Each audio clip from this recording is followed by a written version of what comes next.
Have you ever looked closely at a brand new tire and noticed those strange little rubber hairs sticking out all over the sidewall and tread?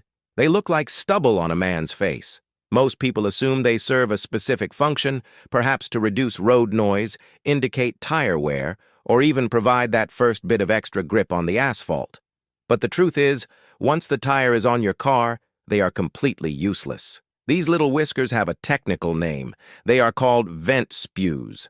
To understand why they exist, you have to look at how a tire is born. Tires aren't carved out of solid rubber. They are cooked in a massive metal mold. During the manufacturing process, heat and incredible pressure are applied to uncured rubber to force it into the specific shape of the tire. The problem is that the mold isn't a vacuum. It's filled with air. As the rubber expands to fill every tiny groove of the tread pattern, that trapped air needs somewhere to go. If the air can't escape, it creates bubbles or pockets between the rubber and the metal mold. In the tire world, an air bubble is a structural weakness that could lead to a dangerous blowout.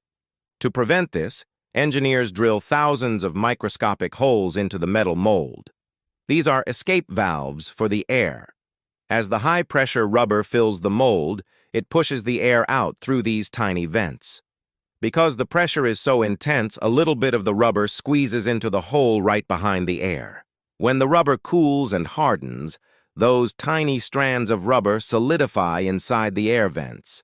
When the mold is opened and the tire is pulled out, those strands come with it, creating the hairy appearance we are all familiar with. They are essentially the scars of the manufacturing process, proving that the rubber successfully filled the mold completely. So, do you need to cut them off? Absolutely not. They will naturally wear off the tread within the first few miles of driving. On the sidewall, they might stay there for years. They don't help your driving, but they don't hurt it either. They are just a harmless byproduct of making sure your tires are safe and bubble-free.